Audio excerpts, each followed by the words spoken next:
Hello and welcome to another episode of Action Toon Brothers.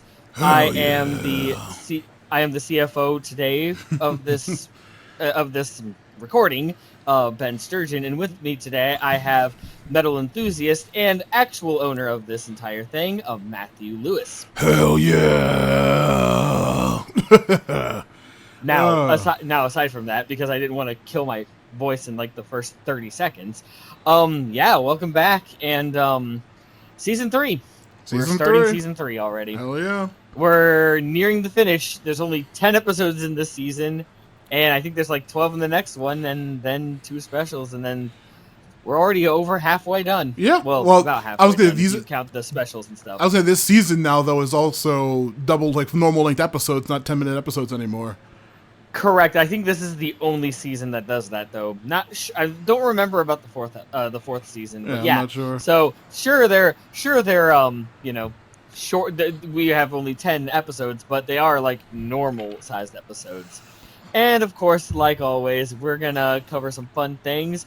And so, Matt. Yeah. I dropped some hints at you. Have you been listening? Have you been extending your metal repertoire? Yeah. I don't know. I can't remember if you did on the episode or not suggest specifically the album you suggested. I didn't go back and check. I can't remember if it was on or off the episode, but yeah, I do remember like recommending something to you. Okay, yeah, there was the band Death, their album Symbolic, correct? Yes. Okay. That was the one. Like I said, I can't remember if I did that on episode, but I know there was a time when I mentioned that to you.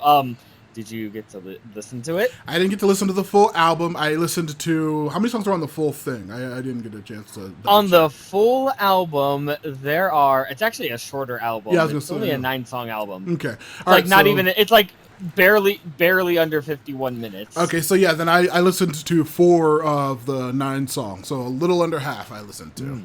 Okay. Well, after this episode specifically, we'll talk about which ones you actually listen to, because I am curious as to which 4 you listen to. All right.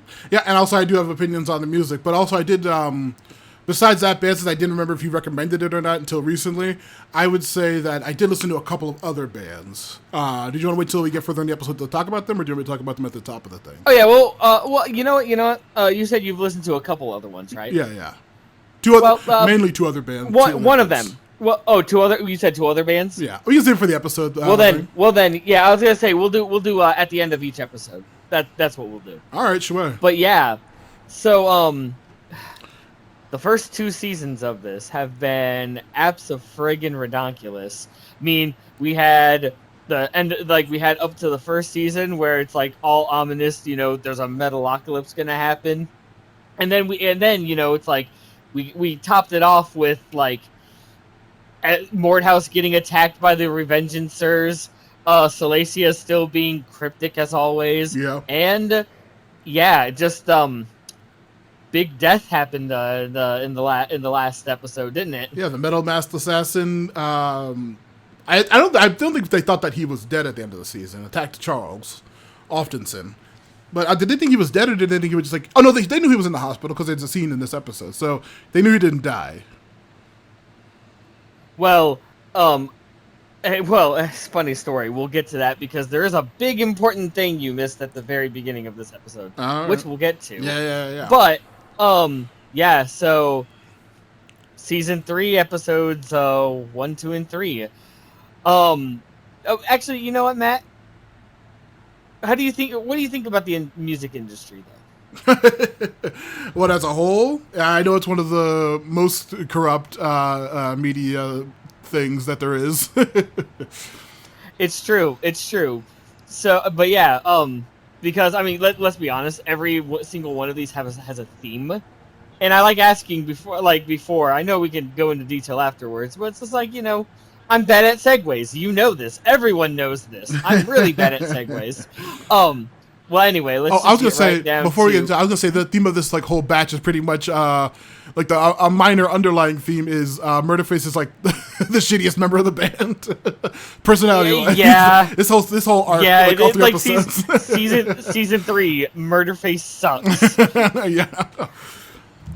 Which you'll find out right now starting with season 3, episode 1, Renovation Klok. Clock. We start off in a flashback years ago It says when a number of years ago.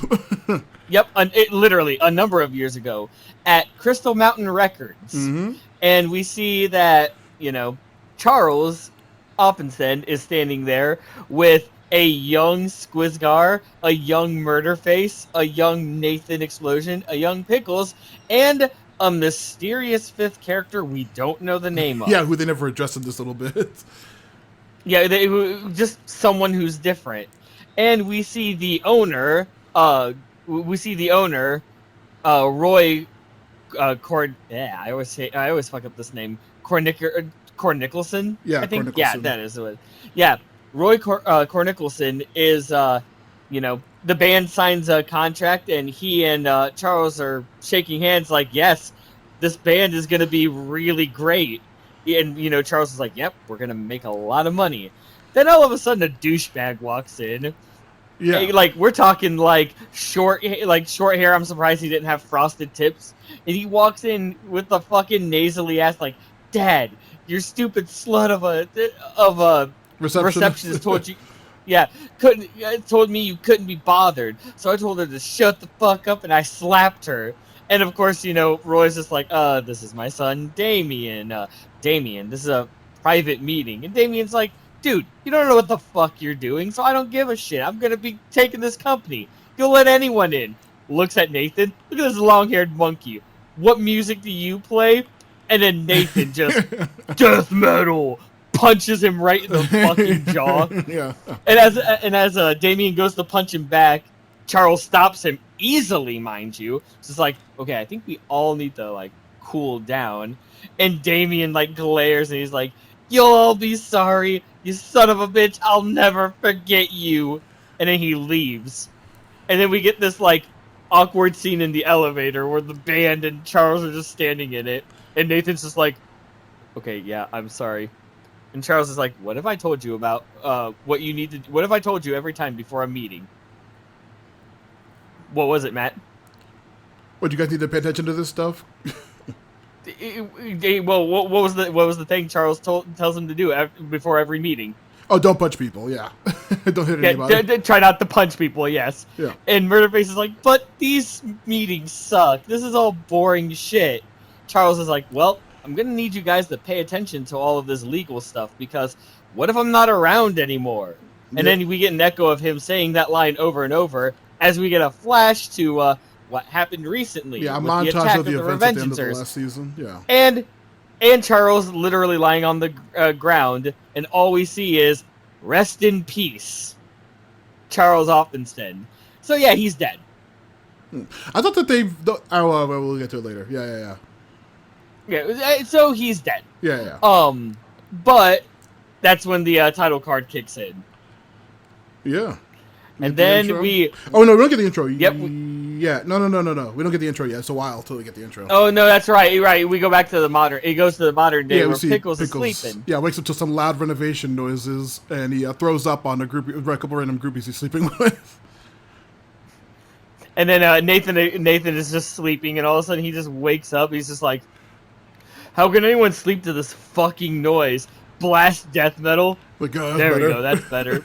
looks over and he's just like, dude. And there's this random fucking guy standing there. Just some random ass guy. Like, who the fuck are you? And the guy literally introduces himself as, I'm just some dude. I snuck in. How did you sneak in? I snuck through your trunk. Yeah, there's no security. It's like, who the fuck is in charge of security? And also, there's a guy in my room. This is not going to look good. Yeah. Then he comes to the band. He's like, hey, guys, what the hell's going on with the renovations? And we see that the rest of the band is sitting with an interior decorator that Murderface is introducing. Yeah, Murderface is trying to accost, and it doesn't work out. Yeah. And, because things didn't go in his favor, he starts getting pissed off, and it's just like, all right, guys, all right, everyone, get the fuck out of here. And just go do stuff, leave now. and everyone's like, and the one random ass dude is just like, dude, my friends aren't gonna believe. Opens door, all of them fall. Yeah. Because they're in the middle of the fucking sky. And of course, this is the first time this has ever happened in the show. So even us, the audience, are like, wait, what? And of course, Pickles is like, no, not again. I forgot we're up here. Yeah. I think that's when we get the intro. He says, like, man, without a manager, we got to really learn to, we got to learn how to deal with all this stuff. And then the intro hits, yeah. Yeah. I forgot it was a really long intro. Oh, yeah. The news and then, of course, the cuts of the news talking about their upcoming show, the first one since their last attack during that benefit thing they were at. And then they're talking about how they're going to promote the show. We see that they have some solid crystal posters that they're not going to put up anywhere or not going to sell or anything like that. They're just going to have them. Yeah, they also I think they jacked up the prices 3 or 4 times higher than usual, so it's $5,000 a ticket. Yeah, and it was even during the recession, he's just like, oh well, fuck the recession. There's no recession. Who cares? It's just insane. Yeah, right. It's we're gonna make we're gonna make money metal. We're gonna destroy the fuck out of money, and we got other things fucking pussy blockers, sunglasses for cats. We got the Super Tits Candy Snake project, which was supposed to be it's not really clear what the hell it was never defined and never completed. Yeah, never. And then we got where they took a whole bunch of corn silos, 90 acres worth of them, and converted them to Cool Ranch Dorito dispensers. And of course, you see the band "Welcome to Dorito Land." People try to walk in and they get shocked. Oh yeah, by the way, this is not for the public. This is only for us. Yeah, and this is yeah, and they also say that they are canceling all their interviews in the meantime, while they focus on just spending more money. Nathan says that, hey man, we have to have interior decorators. We'll be the interior decorators as well. And what's the most important room? The living room. Murderface agrees, and then he says he just goes on a long ass tangent about how he wants to make it a beautiful sandscape because sandscapes are cool. Oh God, no! Yeah. And Murderface is really trying to sell it, but I mean, it's an absolutely fucking horrible idea. And even Nathan says it best, dude, what the fuck are we gonna do with sand? You know how I feel about sand. What do you want me to do? Oh, I just wiped my boots when I walked in. Oh, I just went to the living room. Guess I have to vacuum my shoes again. Yeah, it's very fucking funny. He says that he's worried about the more important thing is concert lighting. That he wants concert lighting in the thing instead of sandscape. This one we cut to Toki is put in that's right. We forgot. We forgot. During the news thing, they each talk about what they're the financial president of and stuff like that. I forget. It's the only one I wrote down was Toki's. Yeah, well, all of them are in charge of some kind of financial part of the financial thing, and Toki's and I'm in charge of snacks. Fucking bullshit. Yeah. And then we cut to, after all that, yeah, Toki's trying to make snacks, and Pickles is you're in charge of snacks, and he's got those fucking microwave dinners just on an open oven burning. Yep. And Pickles is you're supposed to be making snacks, and all I smell is plastic, is melted plastic, dude. Toki's just but I'm Mrs. Charles Pickle. Dude, we all do. We just don't say it. Why? How comes we don't say it? Because, Toki, admitting your feelings makes you gay. Yeah. It's terrible. Just remember, kids, this is not a show that is, it's the odds, and also these guys are prideful assholes. to the sensitive.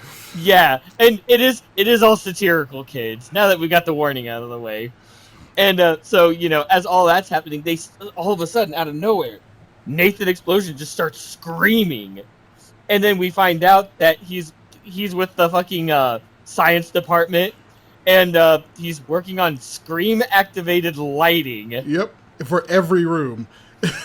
Yeah, it's some 12 point some billion dollars, and then Squizgar's welcome to my platinum practice chamber with ruby metronome and like what was it, champagne, Platinum, champagne, like some yeah, kind of. yeah. His platinum practice chamber with ruby metronome and like champagne dispensers as well. And then yeah, that was Squizgar's thing, and then Pickles goes into his bit, which is an endangered species furniture room. And then one of the clocketeers walks up and is like, "I have a personal financial question about this because the banks are not accepting our checks." Yeah, And the they're checks like, are "Wait, bouncing. what?" They're like, what? Yep.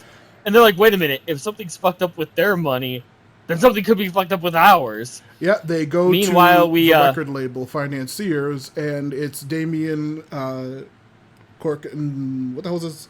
Cor Nicholson. Nicholson. Yeah. Yeah. They're saying that they have no money coming in.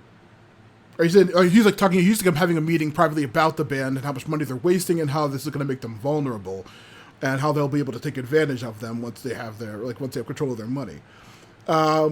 Then it's when the band likes talking again. They have another meeting together, and they say that they have no money coming in, as we see that their electricity is getting cut off, and then suddenly the Mordhouse ship just starts falling out of the sky. Yeah, and then like as all of this is happening, they're like, we're gonna have to cut down on our spending. We're gonna have to like be very, very cautious on how we do things. So like you'll see them like in a restaurant, like, we can't eat here; it's too expensive. Oh, not yet. We so have the tribunal meeting first before that. Oh yeah, you're right. No, you're right. Because as they're financially and literally plummeting down to the ground, the tribunal is just like, so we have an issue here. Dethclock is financially like in ruin right now. Yeah, they're and broke. yeah, they're going broke, and they have literally like no experience in this. Plus, on top of all of this, Damien Nicholson of Crystal Mountain Records is trying real hard to like control them. Did you happen to write down the expert's name? Oh yeah, financial expert Wilmore Undington-Minen. What does he say? He just talks about how record producers are the most like evil, corrupt, stealing people on the planet, and they're going to take control of their wealth. And if the economy of Dethclock goes down, this could affect the entire planet's like money and everything. This is also when we finally learn the name of Damien Nicholson, because we did not know the name of them in the intro. Well, no, that's not true. He actually, Mr. Nicholson literally my says, son "This Damien." is my son Damien." Yeah, we didn't learn their last names. Yeah, he actually says it at the beginning. Yeah, we didn't learn their last names until now. I mean, I think there was like some. Either way, point is, yeah. They name dropped the Nicholson name, and so we cut after the tribunal meeting, and the band is forced to make like. Well, I think actually the band is talking with Damien. Yeah, they talked to Damien, and Damien's about like, down the okay, event. So let me level with you guys. You need to reinstate your renegotiate. Yeah, you need to renegotiate. And if you don't renegotiate, you're not going to get any money, and we will pull the plug on your concert. He says, despite the concert, he's like, what the hell? Our records are selling great. What do you mean we have to renegotiate? And they're just like really pissed. And he says, hey man, if you don't renegotiate, they're going to cancel the concert. Yeah, that was the ultimatum. They know, they're reading the deal that he gives them for the new contract, and they can tell that it's obviously a scam, but they need somebody who can interpret these weird all this legalese and all this kind of stuff and all these clauses. Oh my god, yeah. So they go to a record store, and the record store is like, there's the one cashier lady. She's just like, my manager's not in right now, and they're like, no, you tell us the words and stuff. Yeah, tell us what this means. Look. And she tries reading some of the words, and she's just like, dude, look, my manager's not in. And then over the loudspeaker, you hear, attention, everyone. We are closing in 5 minutes for good, because we're a record store. Thank you, employees. No, it says, we're shutting down permanently because no one buys records anymore. Have fun enjoying downloading your illegal MP3s.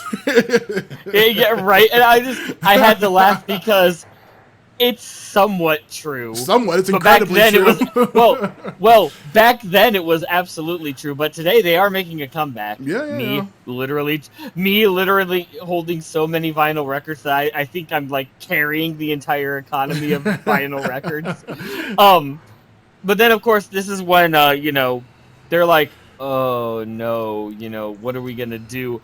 And Murderface, no, they're driving down on the murder cycle. And while they're driving, and, they say, like, I wonder what the Clocketeers are up to. And then we see a montage of them trying to take regular jobs, but still in the Clocketeer outfits, like trying to, mowing lawn, doing like all this kind of regular business work. And then some of them are just robbing people, like beating up old ladies. Some of them are robbing people. Some of them are doing nefarious things in alleyways. Yeah. And of course, it just stops and to them thinking they're like, nah, I'm sure they're fine. Yeah. But Murderface is like, guys, I know what'll cheer us up. We'll do the two things that we're really good at: metal and interior decorating. And it cuts to the living room, which has that fucking desert motif with the sand and everything. And everyone is just sitting here like,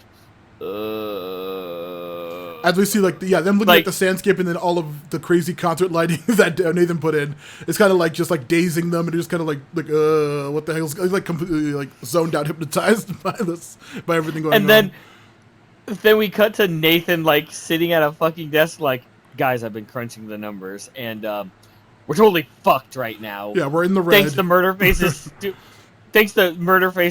stupid sandscape thing, we're gonna have to start cutting down our spending. Thanks a lot, Murderface. Yeah. Wait, so what do you mean we're gonna have to cut down? We're gonna have to buy cheaper shit and stuff until we can get to this concert. So we get a montage of them wanting to go to a fancy restaurant, but they can't, so they have to go to a fucking 7-Eleven. Yep. They're fucking buying, instead of from Fintrolls, they buy from some cheap ass motherfucking place where the bags don't work. Yeah, and as they montage of them being cheap, we see Damien in a big pile of money, getting more and more money from their suffering. We also see the band taking up other odd jobs, including Toki becoming a stripper. Right, and they also try renovating their own place. You see fucking Squizgar try to hammer a nail, and he hits his thumb, and he's like, ah! As you see everyone, including Toki in his stripper outfit, fucking with bandages on their thumbs. And also while Damien's just making even more money. Yeah, they're looking for loose change in the couch cushions as well.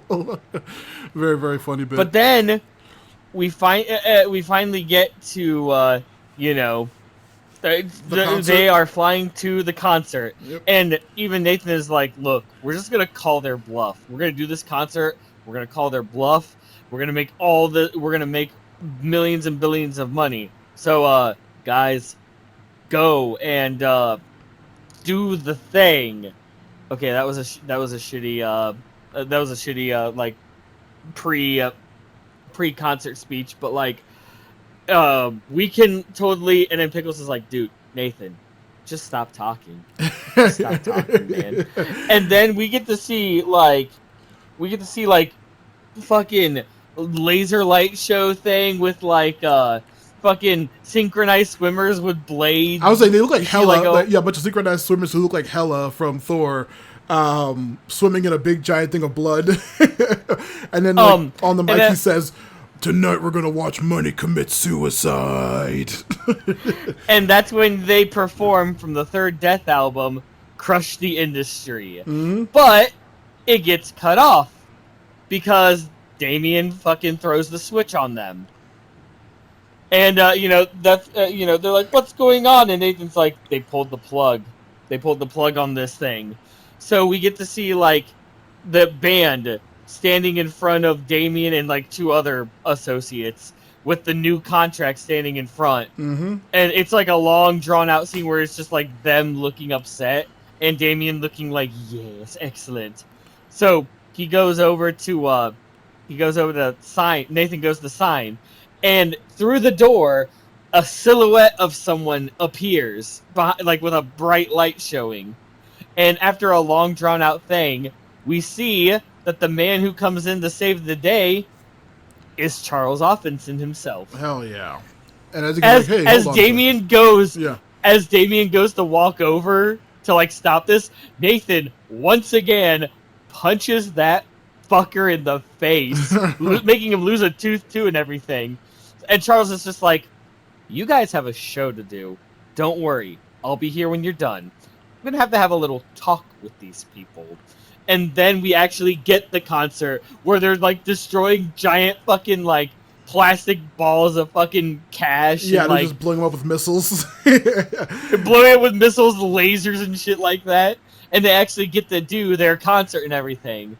As they're all in the helicopter going back to Mort House, Nathan's just like, we thought you were dead. And Charles is like, you're right. I was dead. At least I had to make it look like I was dead when that happened. And Nathan's like, well, where were you these past 9 months? Yeah. Charles is like, that's not important. He says he'll tell them when it's time. Yeah, when the time comes, I'll tell you. Yeah. But right now, there's a lot of bigger things going on. But in the meantime, we've got work to do. And that's where the episode ends. Yeah. We see a montage over the concert of General Crozier like mobilizing huge armies, and then we see Salacia in the Arctic or something. Yeah, in the Arctic with like some kind of like, I mean, it looks like a rocket ship, but I'm not sure kind of thing. Yeah. No, you're right. I forgot that happened in this episode. But yeah, and then after all those ominous things, and after that whole start, yeah, that is actually where the episode ends. And well, that's one way to start a fucking season. Yeah, very interesting. Actually, a little bit of continuity. Finally, more of that. As rare as is. And the show. Now imagine, if you will, season 2 aired, you know? Mm-hmm. And the last thing you see is Charles fucking dying. So you have to wait like a whole fucking year for season 3 to come out. And in the first episode, it's just like Charles is alive again. God, I was so happy. I was so happy when that happened. Hell yeah. Well, yeah. When it originally aired, I honestly, like I said, I don't know why I have a weird like Mandela effect thing of them like seeing Charles in the hospital or something like that at some point. But I didn't think he was actually dead. Way back in the day, or whenever on this rewatch, I was like, yeah, no, he's gonna like they think he's like in the hospital or something, right? Then maybe from the last time that they like encountered the Metal Mass Assassin or something like that, like the earlier time during, what was it, the health clock one where they performed at the hospital. I think like Charles got like hurt a little bit and he was in the hospital for a sec. Well, yeah, well, yes, he was in a hospital technically, but he didn't get put in the hospital. He was fighting the masked assassin and he did get some injuries, but nah, he did not get put in the hospital at all. Okay, yeah. I don't have a weird Mandela effect thing of like them visiting him in the hospital or something. Yeah. Matt. Yeah. The reason why I wanted you to listen to Symbolic from Death, did you catch the main reference, the main metal reference in this episode? In this bit? In this episode? No, I don't think I did.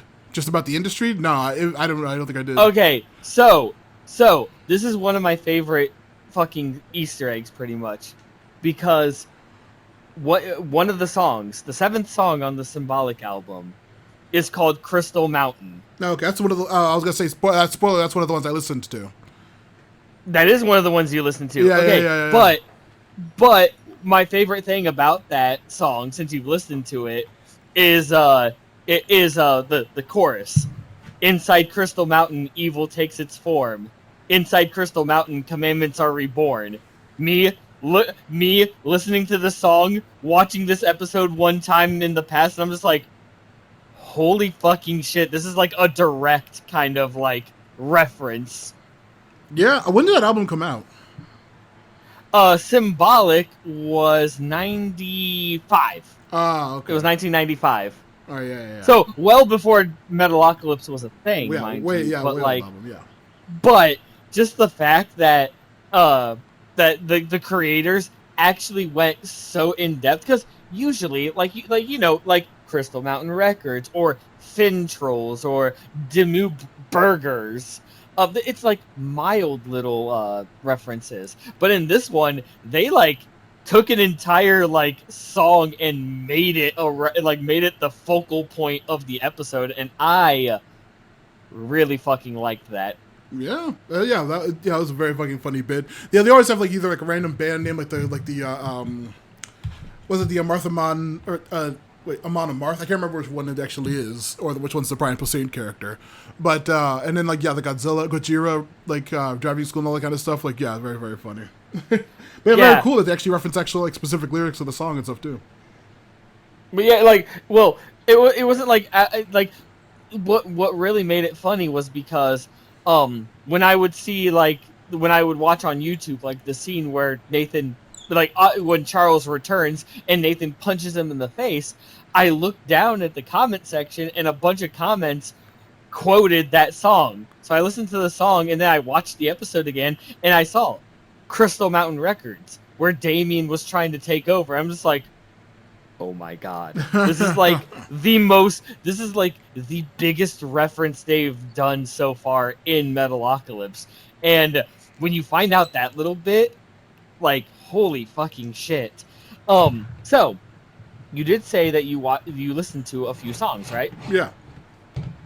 And obviously one of the 4 was Crystal Mountain, which is good. I was hoping that was going to be one of them. Yeah. What were the other 3 you listened to? Well, obviously the first song on the album, Symbolic, was obviously one of the first songs you hear when you put the album on in general. I was going to say the full album is available on YouTube, like in its entirety. And cumulatively, the album, the original cut, not the 2008 remake or remaster, is only about 50 minutes. So yeah, it's a very, very short record. Well, it's funny because I own the 1995 original album. Yeah. And you want to know something hilarious? What? It's still 50 minutes long. No. I was saying, the original album's 50 minutes, or 50 minutes, like some seconds. But like, I don't know how long the 2008 remaster is. I think there's a couple more songs on it.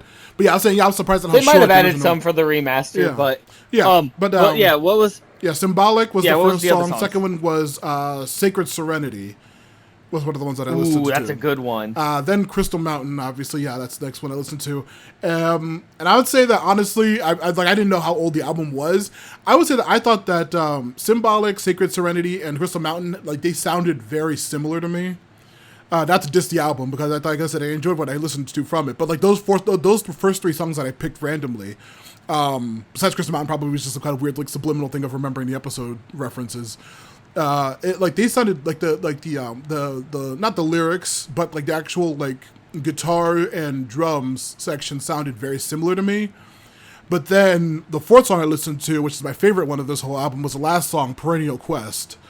I thought Perennial Quest sounded the most different from the other 3, and also like I said, the actual like tone and point of the song was actually like I liked it a lot more than the other one. So that was my favorite one of the whole album.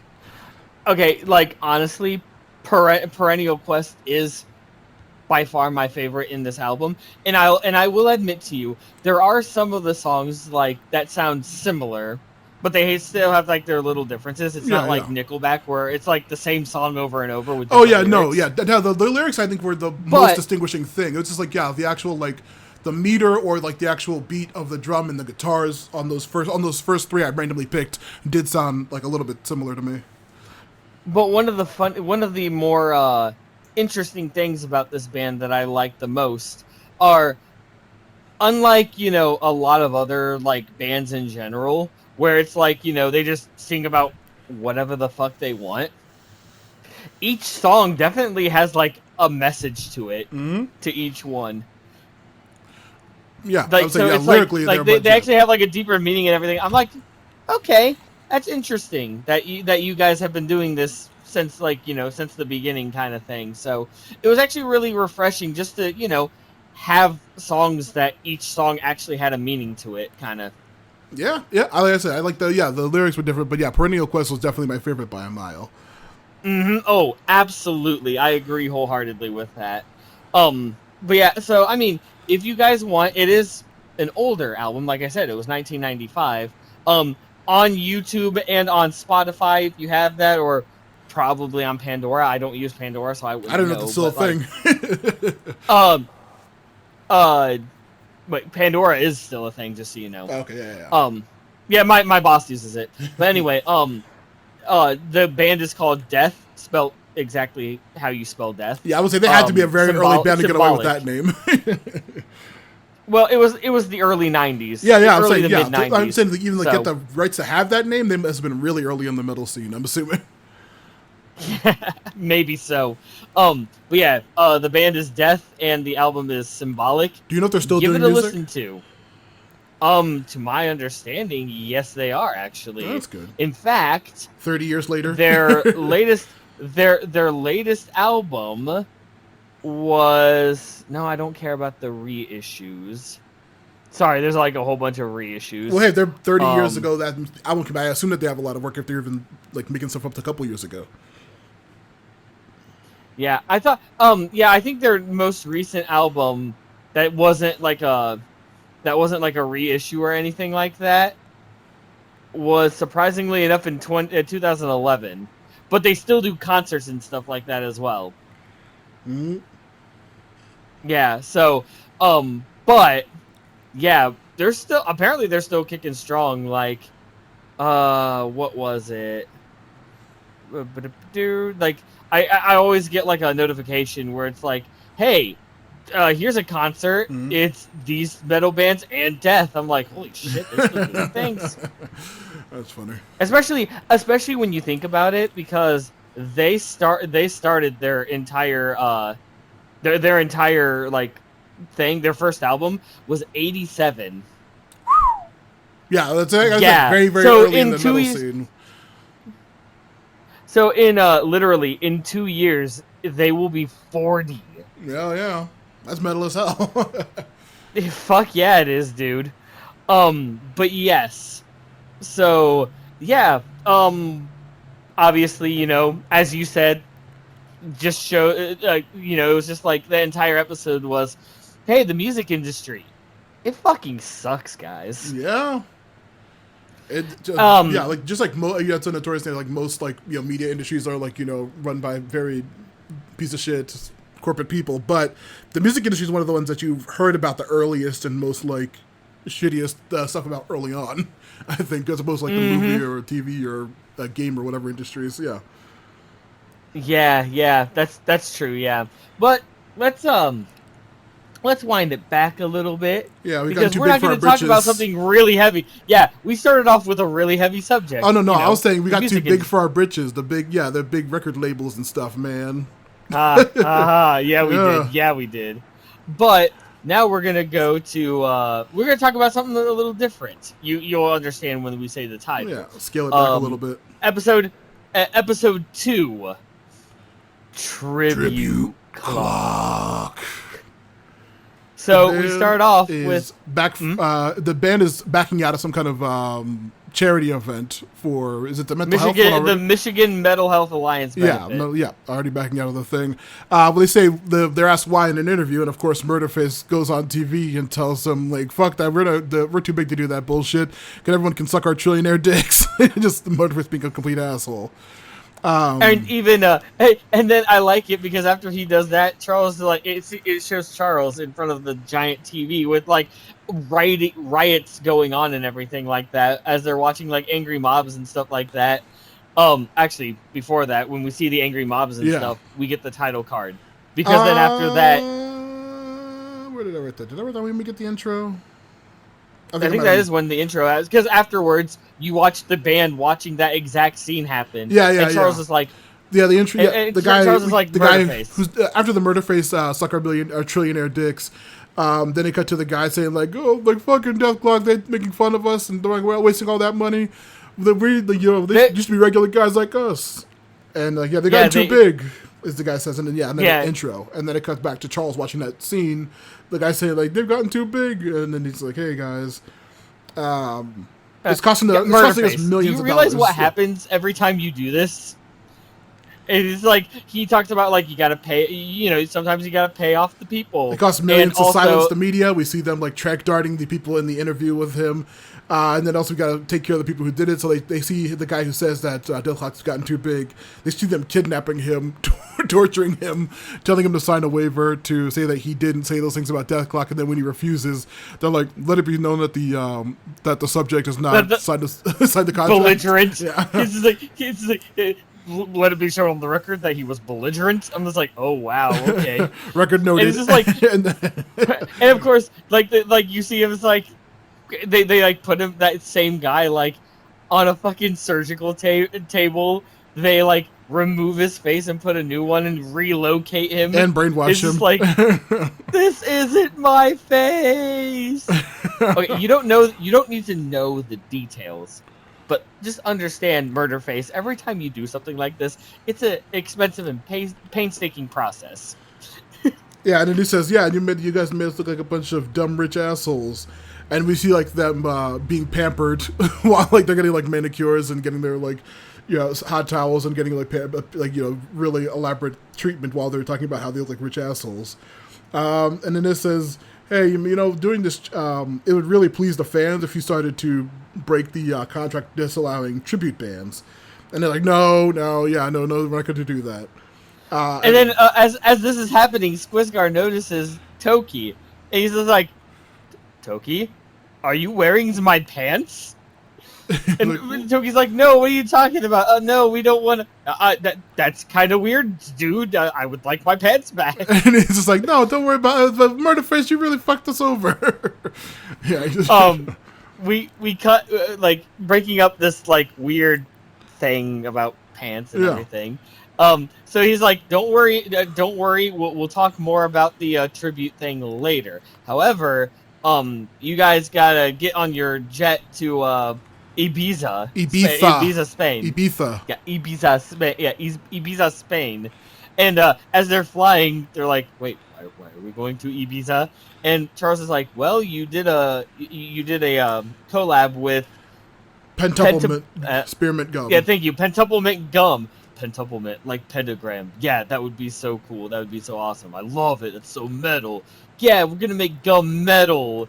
Yeah. And as they get there, they get to frickin' Spain, and the party is actually kind of really cool. And it's like, yeah, this party is there's all kinds of hors d'oeuvres and shit. Yeah. Yeah, this is what I say. Wait, what are those? Sugar-crusted, bacon-wrapped Chilean sea bass served on a platinum pan, just the way you like it, sir. You see him eating it. He's just like, "Oh my god, this is good." Yeah. Murderface, you might have screwed up a whole bunch of things, but this one right here is gonna be really good. Yeah, it's approved by all of us. And they start showing the commercial, and it was just picture the Double Mint kind of commercial, only it's Metalocalypse. It's fucking Dethhealth trying to be normies. Yeah. And just they're skiing and snowboarding and being or not snowboarding, they're surfing and swimming around and being they look like rich assholes in the actual commercial even. And it's they're singing completely out of they're not singing metal, they're singing really poppy music too.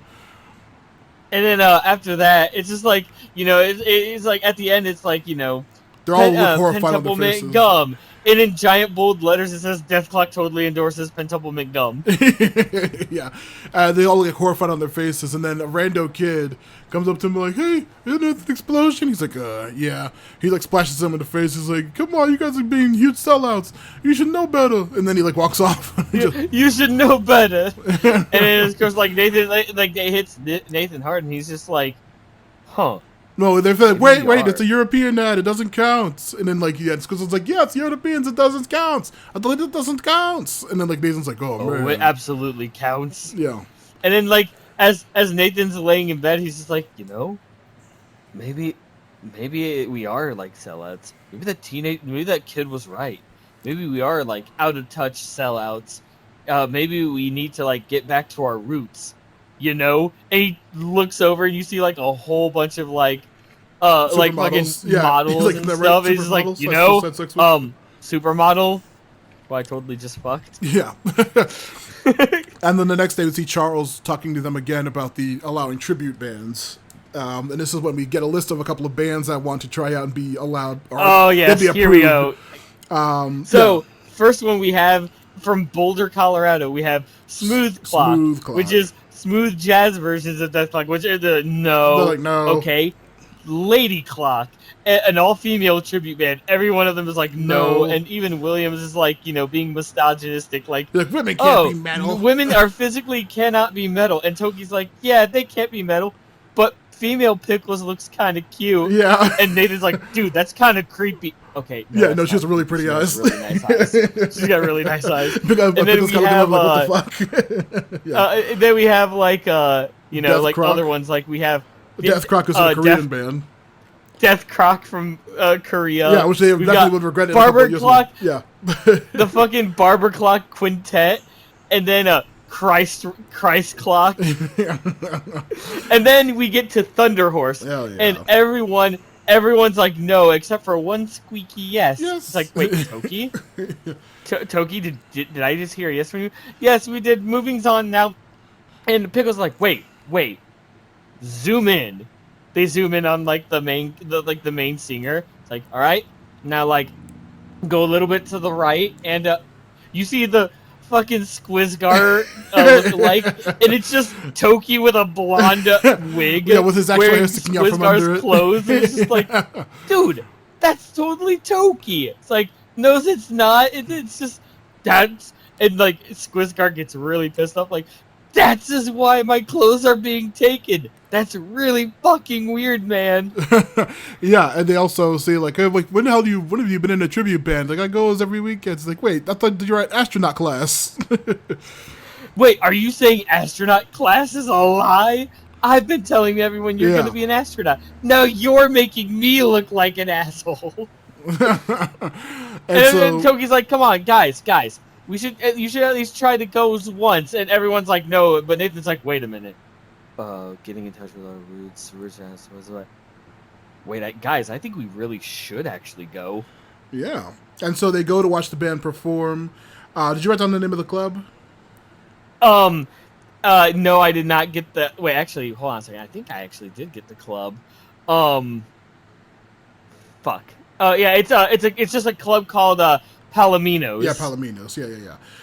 It's Palominos. And this is when we get the Jimmy Palomino introducing the band. As we hear all their names, we have Norman Blowup, Pockles the drummer, Tukey Wolfpaint, Billy Butterface, and Squizgar Squiggo. and even Squizgar's like, you didn't even change my name. And actually, you know what's so funny? Yeah. I've said in a previous episode that there's a song on the Death album that never actually got like debuted in this. I was wrong. So the song that they start playing, that the tribute band starts playing, is actually Face Fisted from the first album. Yeah, that's funny. But then after that, like after the band performs, we get to see like the back, like the backstage. No, while they're performing, Nathan's kind of like looking around, seeing the small venue, seeing the band being all like small and just starting out, and he feels some kind of connection to the whole thing. And he's like, "Hey man, you know, but then we get cut back to the backstage."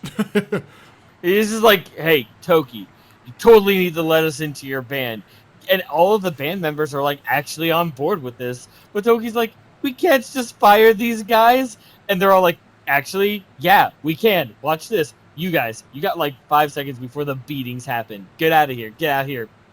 Go." And Billy Butterface, who is voiced by Guns N' Roses' own Slash. Yeah, Slash. It's just like, even me? And Pickles is like, no, you're special. You get to stay. Nah, I'm just kidding. Get the fuck out of here. Yeah.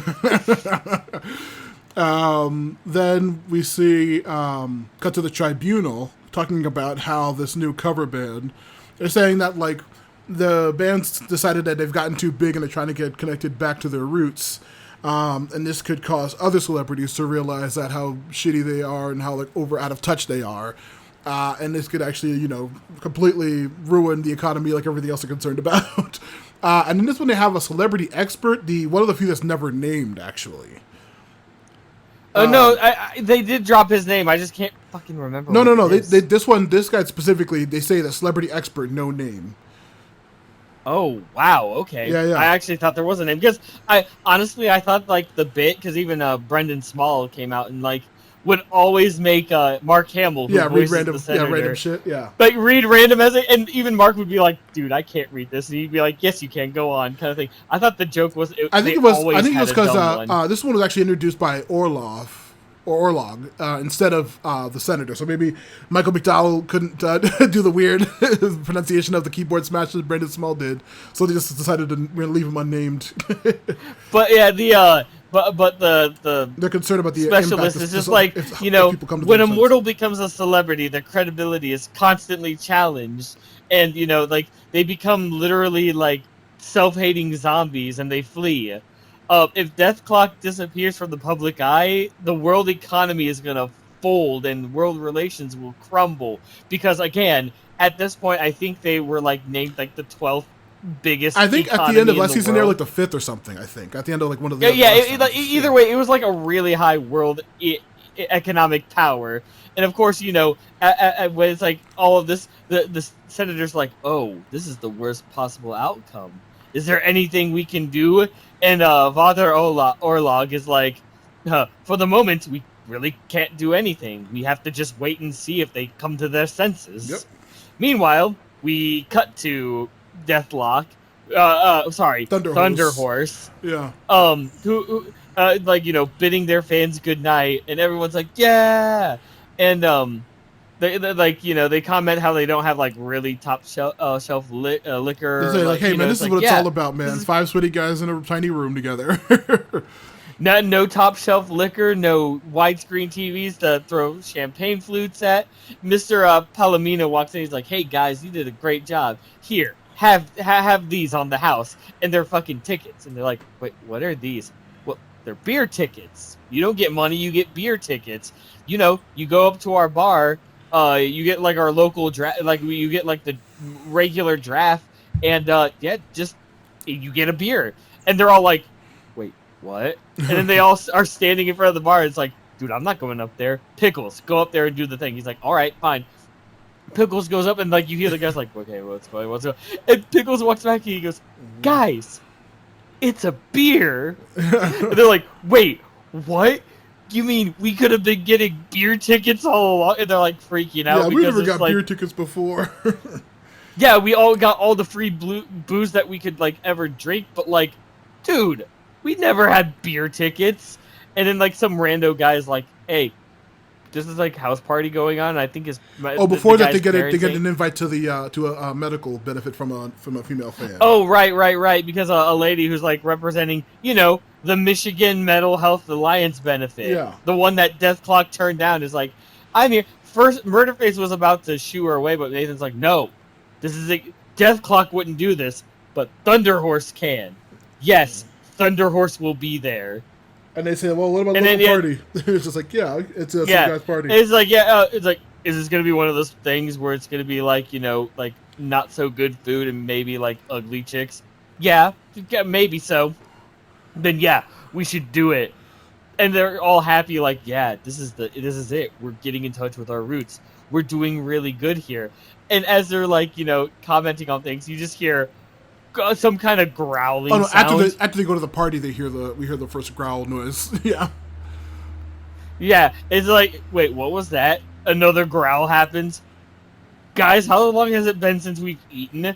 I don't know. We usually our servants literally ring a bell, and that's when we know when to eat. I didn't hear no bell, which means it's been days.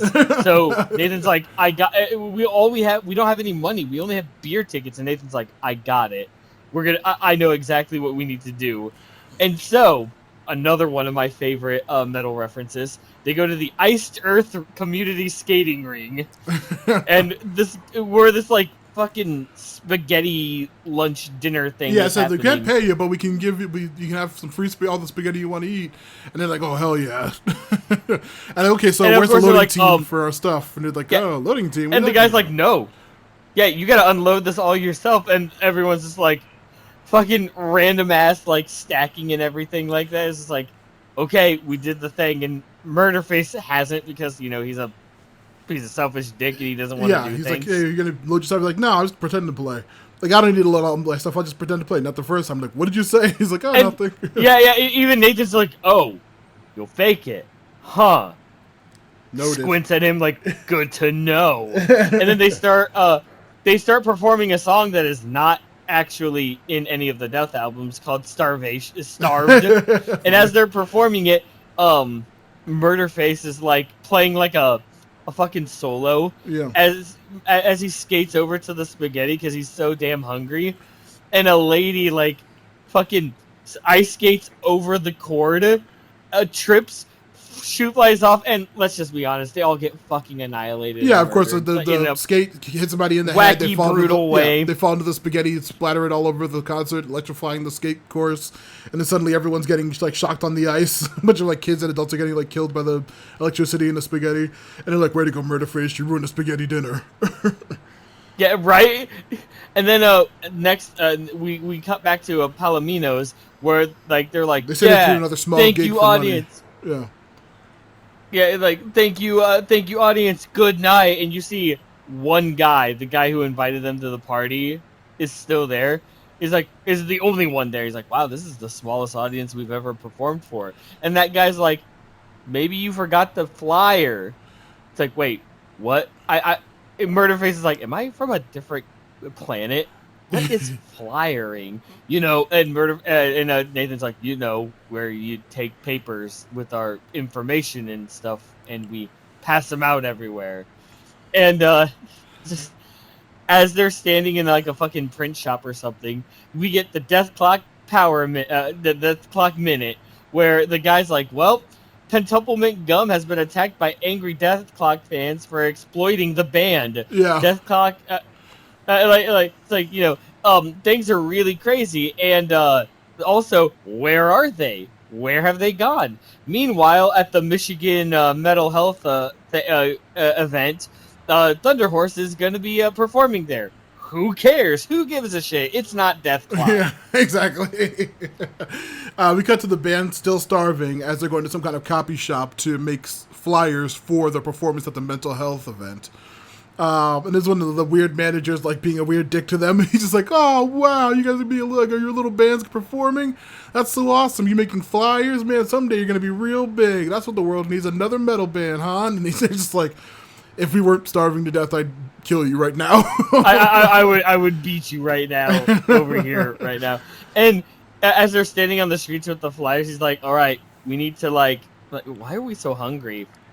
And like, why am I so lethargic? Why am I tired?" And of course, Pickles is like, we haven't been eating, and the sleeping hasn't been really well. And you see, like, cut to the RV where Squizgar is like really quietly trying to fuck a woman, as the entire band is just sitting there, like a foot away, wide-eyed. Yeah. You hear the giant rumbling of the belly, and like Nathan's like, "Sorry, my stomach. Sorry, that was my stomach." And so like they have 100 flyers to distribute so people can look. And Nathan like looks at Murderface, is just like, "All right, now Murderface, don't fuck this up, all right?" So they just go to different places. Like Toki is putting them on homeless people. Yeah. Murderface just throws his stack away because he doesn't want to do it. Yeah. And then we get to the night of the Mental Health show, and we see the band trying to. Yep, and we see the everyone's like getting ready to pack their stuff and put it inside, and Charles is like, "So this is where you guys have been, huh? Really? So yeah, guys doing all right? Getting in touch with your roots is good." "Yes, we're fine." Yeah, Nathan's like struggling to hold down a giant amp. Yeah, he's like holding a gigantic speaker, and he's like struggling. And Charles is like, "Oh, you guys are getting by with no money, no food, and no help, huh?" It's like, "Yeah, we're doing great." And he says, "Okay." And then like a giant like guys... rumbling and stuff. He's like, yeah. "You guys sound very angry and hungry, and I brought some Kobe beef foie gras burgers for you. You know what you like." Nathan's like, we don't eat that expensive stuff no more." Charles is like, "Okay, fine, but if you need me, you know where to contact me." And we cut to inside where everyone's like, Thunder Horse, and as Nathan is doing a really horrible job at pep talking, the same goddamn. Oh no! He looks in the fridge to see that the fridge is empty. Also, after the Kobe beef foie gras burger, like their fridge is also empty. Yeah, as they're getting ready for the concert. Yeah. And the fucking same teenager from the gum place is like, "Hey, you're that guy from Thunder Horse, aren't you?" Yeah, it splashes his face with some kind of beer or something. He's like, You guys are sellouts, and Dethklok wouldn't do that. You give Dethklok a bad You name. should know You better. should know better. He's just like, and Nathan's just like, you know what, guys, I think I'm fucking done with this shit. And Yeah. Pickles is like, okay, look, I've been waiting for you to say that because the whole reason why we got famous is because we paid all our dues.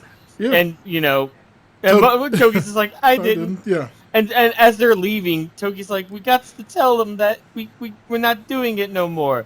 It's a crowd of angry people, Toki. Who do we want to throw the sharks?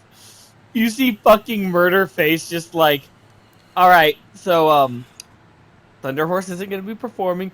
Oh, we want Thunder Horse now. If we all calm down, we want. You know what?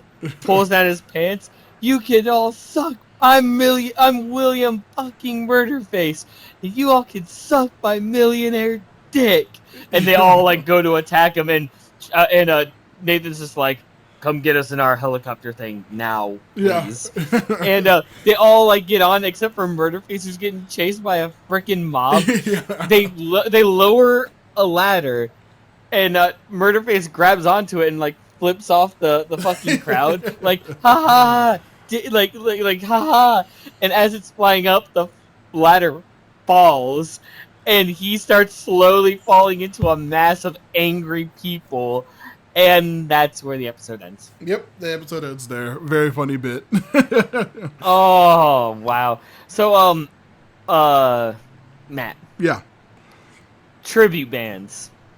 Have you seen any, and or what are your thoughts on tribute bands? I have never seen a performance by a tribute band, and also I literally couldn't like possibly name a single real one that I've ever heard of or knew. I know there was some band where like a tribute band member joined the actual band after like the lead singer or something like that like passed or quit or something like that. Like that's a story that I've heard happen before. I think it might have been a band we mentioned earlier on the podcast possibly, but I remember hearing about that Maybe at some so. point where like, yeah, it was like a huge band, and then somebody who was like part of a tribute band for them like ended up actually joining, and that was like a huge big deal. But yeah, that's not a genre that I like before. I'm not like the hugest band music following person, so like I would not know if like anybody had tribute bands or any like I don't follow anybody big enough to have tribute bands, so completely out of my wheelhouse. Any of you've seen or know about?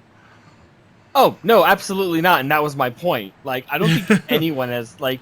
I've heard about it as a joke because they always do have pun seen a real names. like tribute band, and it's like, but why though? I mean, no, that if makes I can't sense. see them live, I'll if I can't see a band live, I'll just get their fucking music, you know? Yeah, I mean, like it's usually just like I like the names are just mostly puns, and that's why I even like know a couple of them. But like, oh great, every fucking episode, right? Every freaking time, it's like you live in Cleveland or some shit. Yeah, it sucks. But no, like there's a couple of them that I like tertiarily heard of. What was it? One of them, the Pink Floyd Show, and there's like Bohemian Queen, who's a Queen tribute band I heard about. Yeah, there's a couple of random ones, but like I've never given a single one of them any thoughts.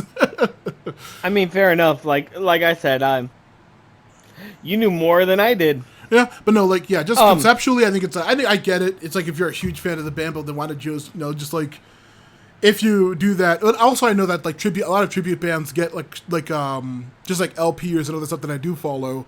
Like they do a tribute band so long that when they start doing their own original stuff, people who are like even fans of them get pissed or annoyed. So it's just like, what's the whole point of anything? It always sucks. Right now, Matt. Yeah.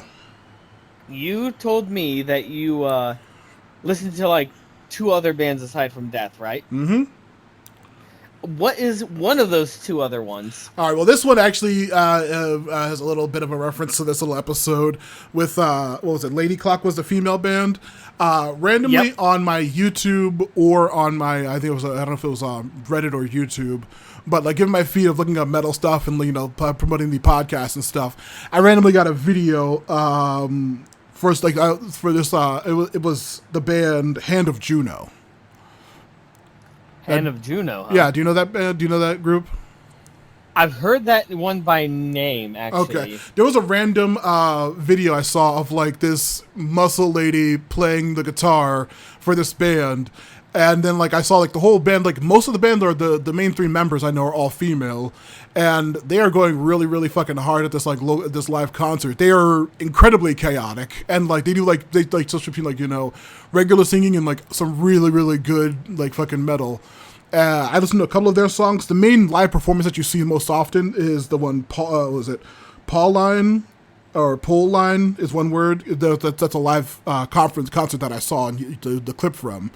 And I was like, oh, hell yeah, freaking tough metal muscle lady playing the guitar, fucking awesome.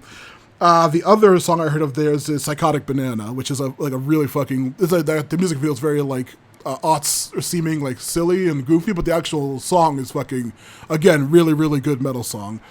Yeah, definitely check out Hand of Juno, which also makes sense. The name makes sense too, because Juno, what's her name, Hera, and all that kind of stuff. It's a really good band.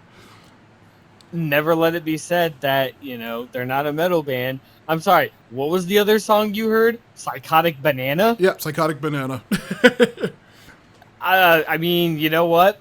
And from what I'm looking at right now, yeah, they actually like they actually were like, they started in 2021 actually, and their first album dropped, like their first official album dropped in 2024 actually. So they're they're very new. Yeah, a that's very why I said new metal band. That's probably why I saw the promotion on YouTube or Reddit, because somebody just like recently saw their stuff from this new band, and like I said, very awesome singers.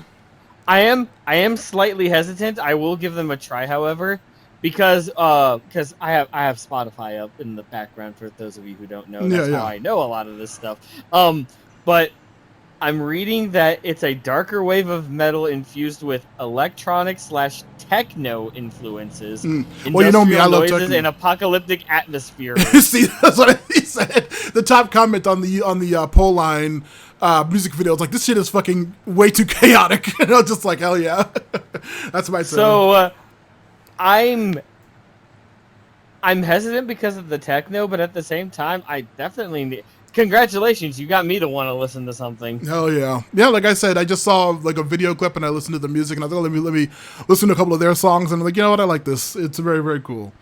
Yeah, I recommend for that. I'm gonna queue this up for later. Yeah. Clicks on Psychotic Banana. Yeah, no.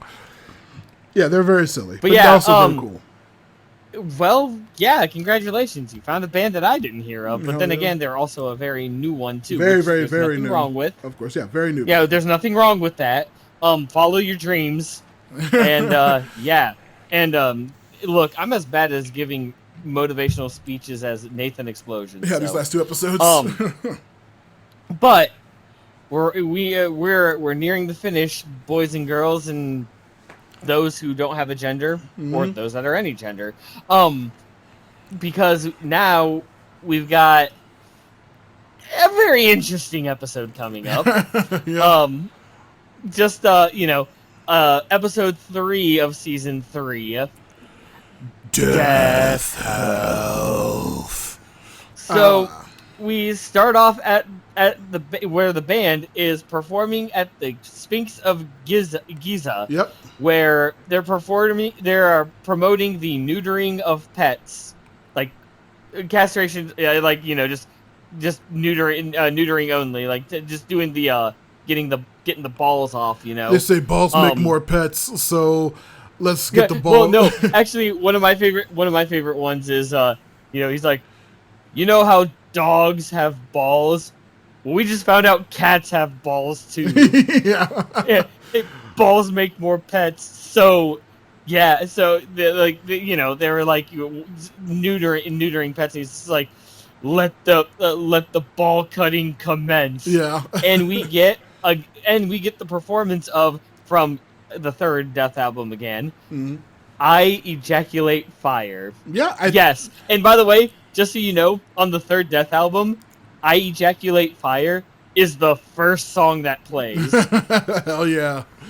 And so, like, you get in some freaky montages of, like, the band. You see, like, this weird guillotine-esque, like, thing neutering animals. And, like a weird neutering robot, yeah.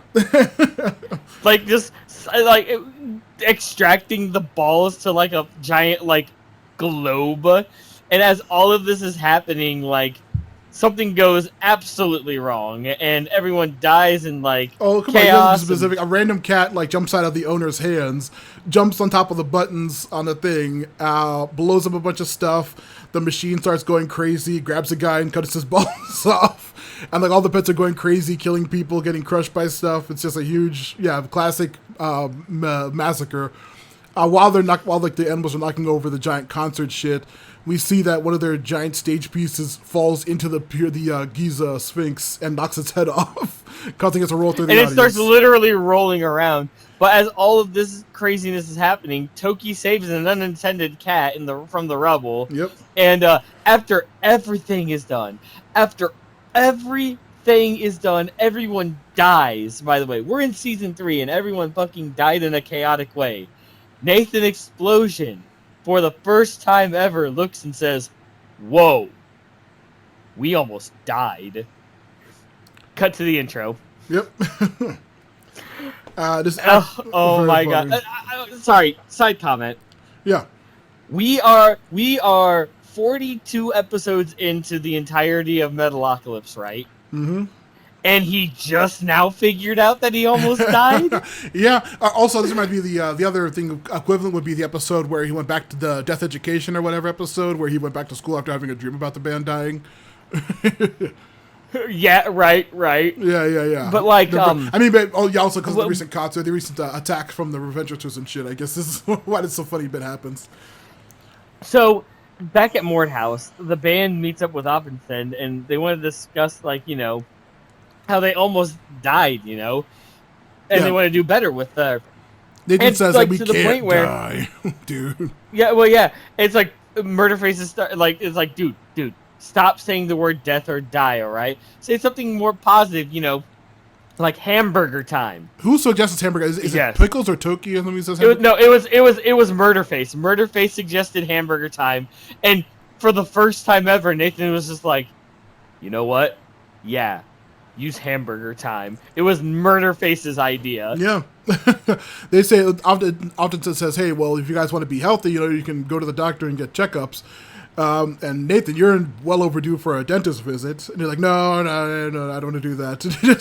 And then you take Toki. Is that a new cat that you have? And he's just like, yeah, he's my new cat. He's got the little cough. And this is when they say that he's like, okay, yeah, we'll go schedule our doctor's appointment, but we need at least 1 week to prepare, detox, get really healthy.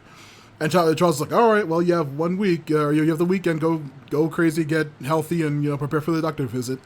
And so they go to the Cayman Islands in the Caribbean, and they do what you do in the Caribbean.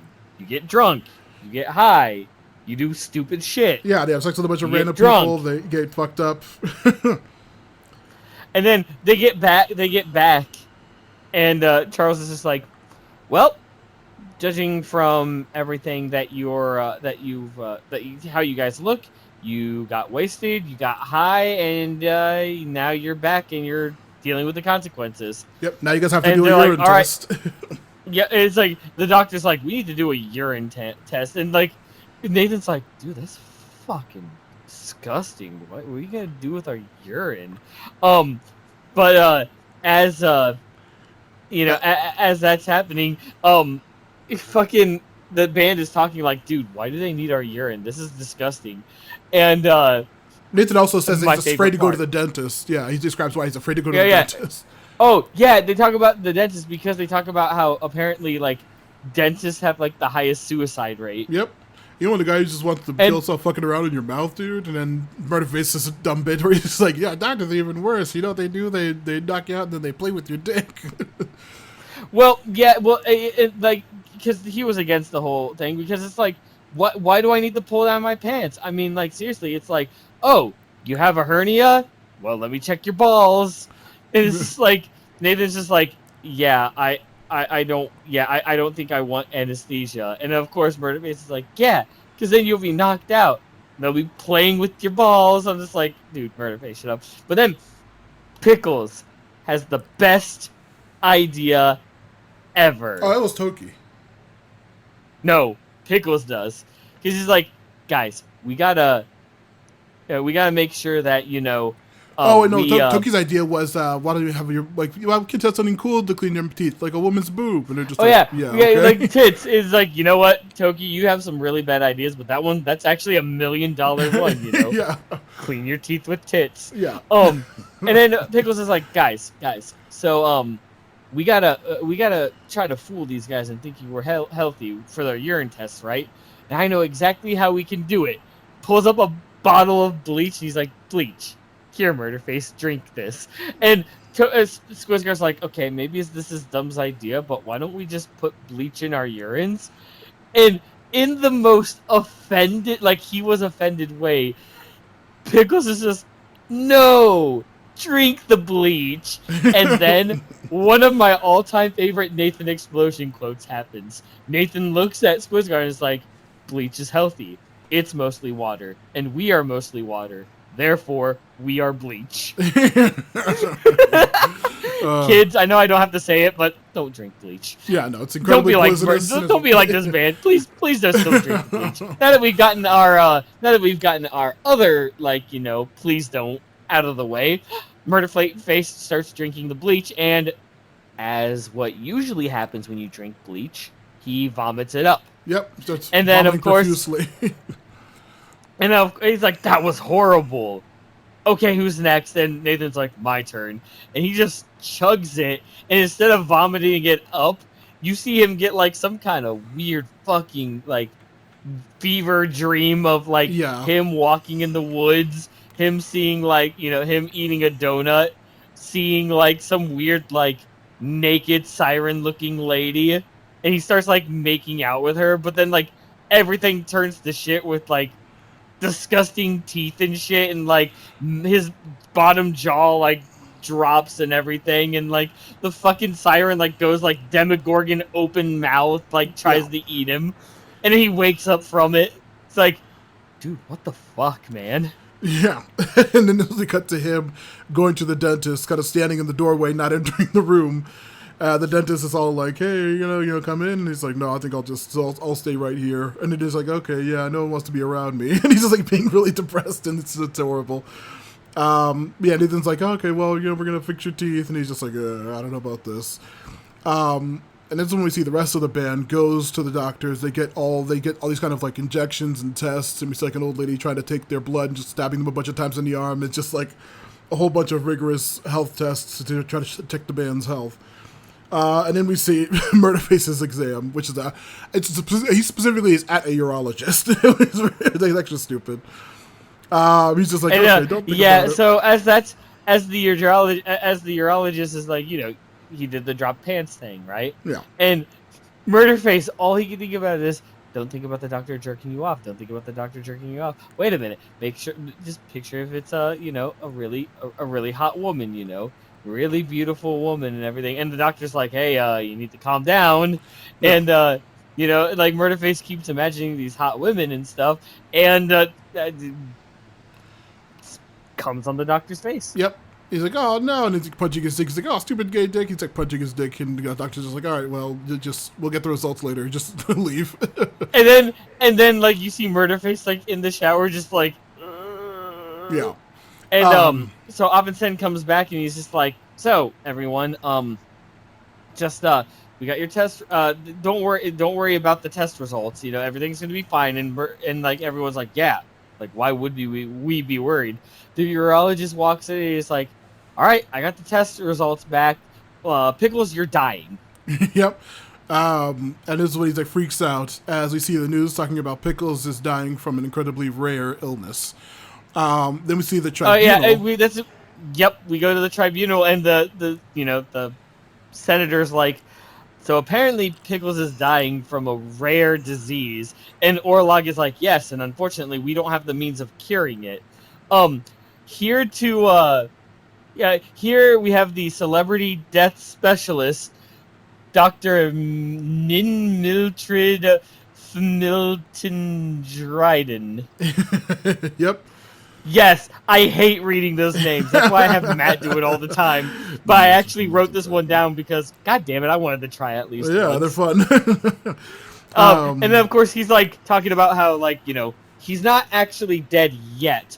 But when he does, we came up with a video for him. And he's like, this is Pickles the drummer. His life was crazy. And he also was part of the greatest billion-dollar band ever, Dethclock, until his untimely death. And he's like just sudden like dramatic music as his face is on the ground dead with like vomit. Also, yeah, the montage It also is showed his time with Snakes and Barrels and his time with Dethklok and everything like that. Yeah, and then it just says, but right, untimely death, and it shows him dead. And they said, but now he's, playing guitars. rocking out in heaven. Yeah, doing Yeah, rhythms in heaven. just, we'll then, see you there soon. And I'm just sitting here like, really? Video you want? And then it cuts to the Pickles talking to Charles about his coffin plans, and he's just saying, "So you wanted a mahogany coffin?" Like, yeah. And he's like, "Okay, and you wanted a mini bar in it?" And he's just like, "Yeah." He's like, okay, Yeah. and you wanted this incredibly powerful engine so you could quote ride to hell in style? Yeah. Yeah. And Nathan's just like, whoa, dude, that's like the coolest fucking coffin ever. And they're like, yeah, we need to make sure we do better so we don't die, but that's a really fucking cool coffin. And then Pickles is like, guys, if I have anything to say about before this, that, Murderface says, "Hey man, you can pick your own replacement in the band. Isn't that great?" And he's like, "Oh, too soon? I don't know about that." Nathan says that to make to make this about myself, I decided I'm going to go to the dentist. And then this is when Murderface is like, "Well, hey man, to make sure you just don't take the gas, because that's when they knock you out and then they play with your dick." And then Pickles is like, guys, listen to me. And this is when he says his bit. Yep. Yeah, and then he's like, if I have anything I want to give you guys advice for, it's that you should black out more so you don't remember your life. As he literally drinks almost an entire bottle of like whiskey, then he like gets out a huge ass bong and like lights up. Whoa! And he like starts as he's like doing all this, and he's like fucking cutting up a line of coke, getting ready to like snort it. Murderface is like, okay, guys, I have a confession to make. I accidentally like jacked off in a doctor's face, and I'm feeling really weird about it. I need to go and set this straight. I need to talk to the doctor. And we cut to Nathan again at the dentist, and he's like, okay, it's time for the gas, because gas makes you feel no pain. We do get the waiting room scene with Murderface before we cut to the dentist again. Oh, that's right. It's like a weird hodgepodge thing going on because yeah, you're right. Because he's sitting there and he's like, okay, look, like he's questioning whether or not he may actually be gay or not. And as he's sitting there, there's like 3 people in the waiting room, and he starts imagining like really burly, sexy, like Chippendale-esque kind of like strippers and stuff like that. He's just like, no, wait, I can't. Stupid dick. Wait a minute, I can't. And then he like changes the women, and he's just like, as he's going through this like experience, he's just like, I might be gay. Yeah. And then then it cuts to Nathan with the gas. It's just like, actually, I would prefer not to have the gas, please. He's like, oh, the gas makes everything better, huh? And then like the nurse is like, hey doc, do you have some later appointments? He's like, oh, you can cancel all my later appointments. He's like, so we're gonna use the gas. It's all in this really long letter. Yeah. And then as that happens, we see Murderface go to the doctor's office. He's like, look, I just I need to set the record straight. I'm not gay. I think you did it on purpose. That you jacked me off on purpose. And the doctor's like, what are you talking about? And then all of a sudden, like, he pulls up his ring finger and starts like biting it centrally. He's like, I'm a married man. And Murderface immediately is like, holy shit, you're trying to flirt with me. That means you're the gay one. I'm not gay. And he like starts leaving. He's like, Glorioski, everything's okay. And he's like in the shower with like a smile. Yeah, it's and then we get terrible. Then we cut to the dentist actually drilling Nathan's teeth. And he's like, obviously he has no anesthesia. So he's fucking in pain. Yeah, he starts. He's like, that's not a good sound. As he hears the drill approaching his teeth, and then he's like starts like for a couple seconds drilling into the tooth, and then Nathan flees running out screaming in pain. And then we see at a random amusement park, we see Pickles is just like still whoa, and his Whoopee. phone is ringing like every once in a while, like phone will be ringing, and he's like whoa, and then we see Charles just sitting on the phone, just like it's like whoa, and it's just Charles sitting there, just like, and then he finally answers it. He's like, oh, Pickles, Pickles, I need you to come to Mort House. Pickles, are you all right? Yeah, I'm okay. Okay, I need you to come to Mort House because I have some very important news for everyone. And then we get to Mort House, and Offenson's like, okay, so I just did I just got the test results back, and Pickles, you're not dying, but what is wrong with your urine? Yeah, it's It's like, inconclusive for oh, some reason. I switched. Yeah, it is inconclusive. Why is that? He's like, oh, I switched my urine with Murder Faces, and Murder Faces is like, but I switched mine with Squizgar. Squizgar's like, but I switched mine with Nathan's, and Nathan's like, but I switched mine with Toki, and Toki's like, but I switched mine with the cat.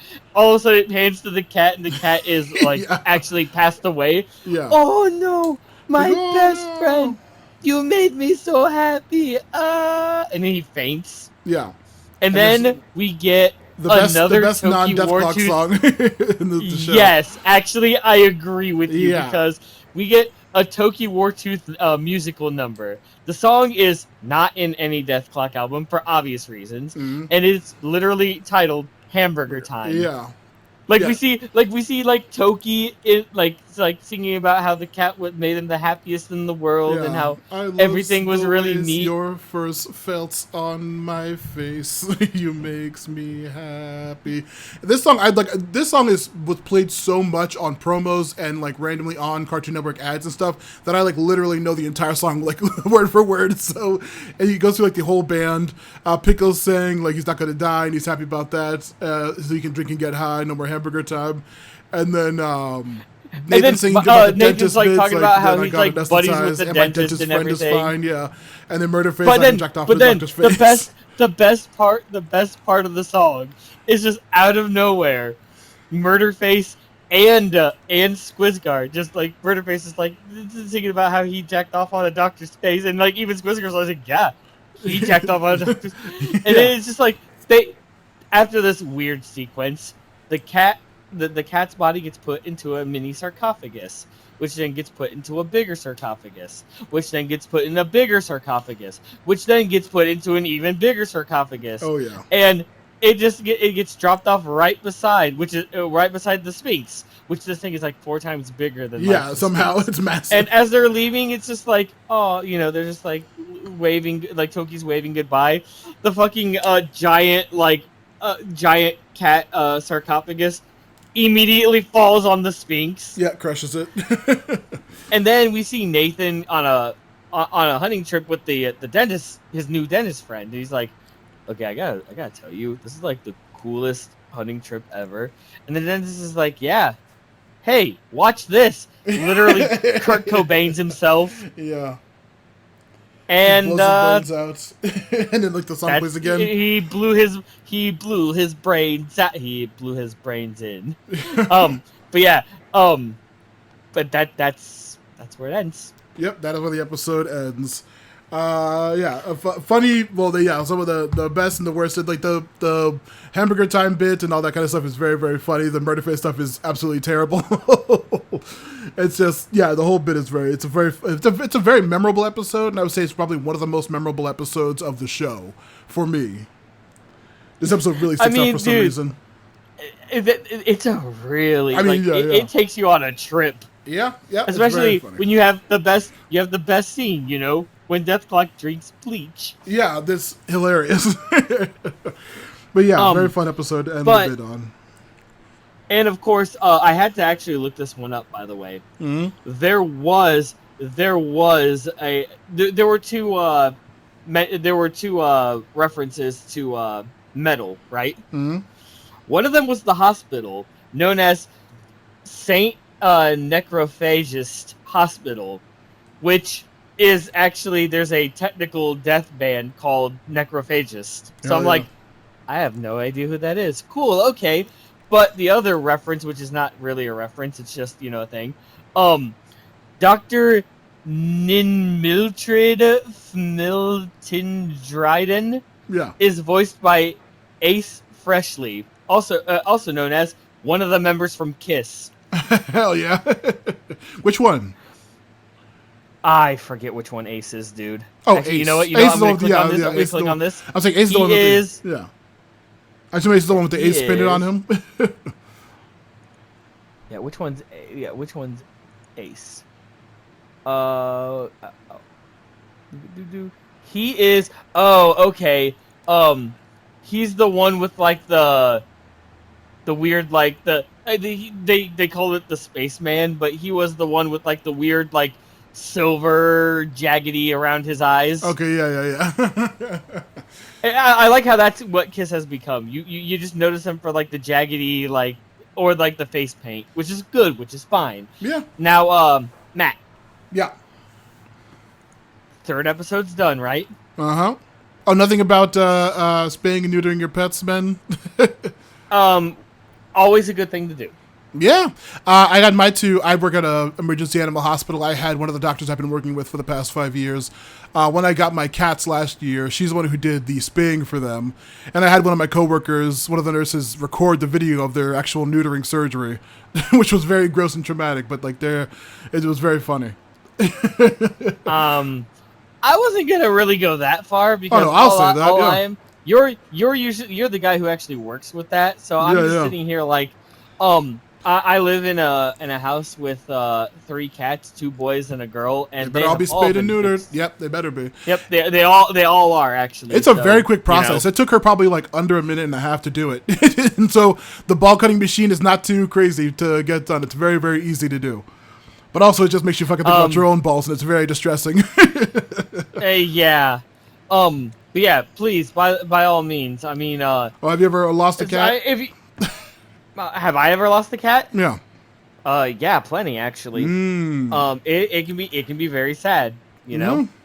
I was gonna say the other thing. Well, yeah, like one of the main stories I always tell. The most amount of youths I ever had in a night was a cat rescue, where like literally almost all the cats got Pan-Luke, which is possibly what this cat had with the cough, either Pan-Luke or like feline leukemia or something like that, or FIV, any number of cat-borne diseases. But I literally had to do 13 youths that night. It was insane. It was terrible. Damn, that's insane. Yeah, and that wasn't that. I had other ones to do that night as well, but that one took me all night to fucking do all those. But yeah, it was crazy. Cats passing. And by the way, awful. dear listeners, here at Matthew Lewis Podcast, we are contractually obligated to, let you know that spay and take care of your pets and spay and neuter your vaccinate pets. them. Vaccinate them. Spay and neuter them. Because literally, the only reason why we are contractually obligated to say that is because Matt owns the podcast and he works at a veterinarian clinic. So yes, we have to say this. Yes, spay and neuter your pets, vaccinate them every year, even if the vaccines do like help over time, but definitely fucking get them treated. That cat should have been vaccinated earlier. It probably was already too late, but you never know. Toki's very irresponsible. All the deaths that are around him are, very depressing. But yes. So Matt. Yo. So 3rd episode, 3rd band. You said you've listened to another band. Yeah. This one is actually a recommendation from a coworker of mine, also named Ben. He's one of the nurses I work with, and he has like a super long fucking System of a Down dude beard. So I was just like, okay. I was like, one day, it's like randomly when I was prepping for the podcast, I asked him like, "Hey, are you a metalhead?" You're like one, and he's like, "Yeah, sure." And I said, "Okay, well, I need another band recommendation for my podcast," and so like he gave me one. I assume that you've heard of Sabaton. Sabaton? Yeah. Dude, nice. Which album or which songs did you listen to? Is it the newest one that's coming up? Legends. I think it's a new one coming out in October. Let me double check, but that sounds right. Yes. That is the newest one, Legends. All right, so yeah, I listened to one of the first early songs released from that album, Soldier of Heaven. Or no, wait, no. Lightning at the Gates. Lightning at the Gates is from the new album.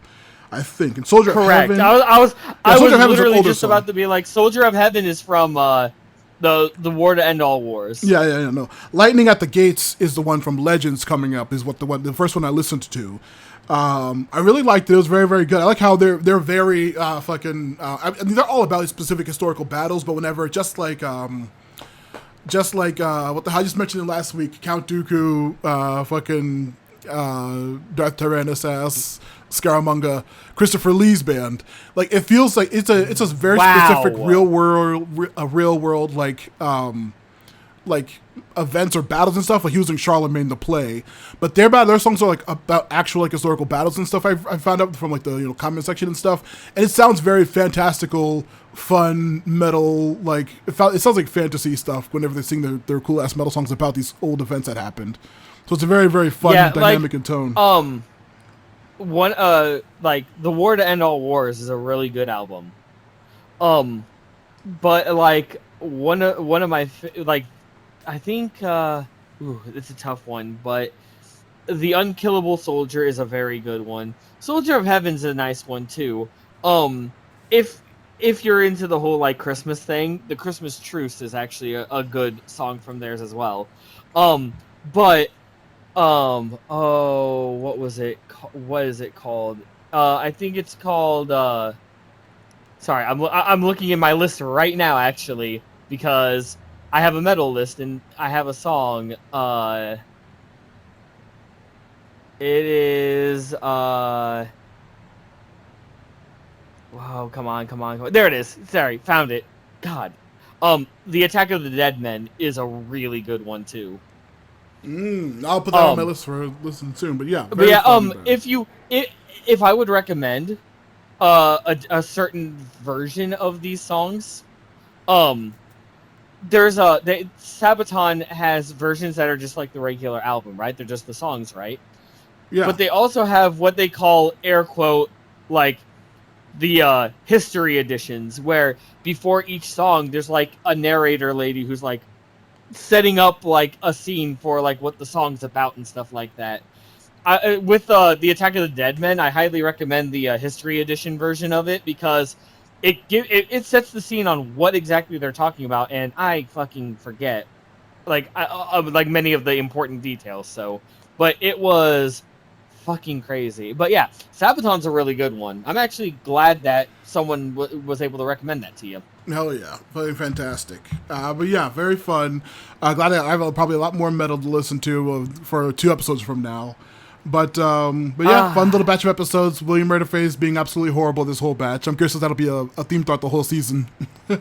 Probably. Well, Matt, since we're on the subject of that, yes, I am standing looking at my collection.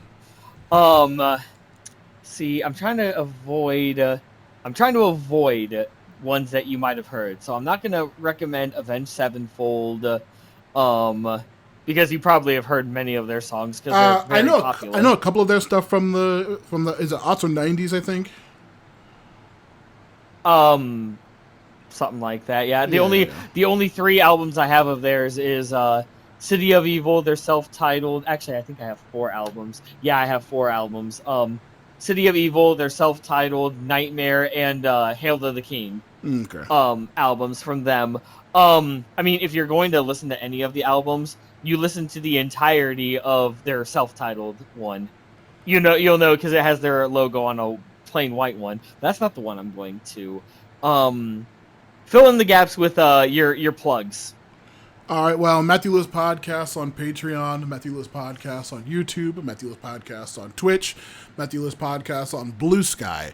Listen to other episodes of the Action Toon Bros. Like I said last time, there's actual new playlists for some of the shows that we finished, just so you can listen to all of them in a big batch order, like Legend of Korra, Young Justice, She-Ra, Castlevania. Check out those shows.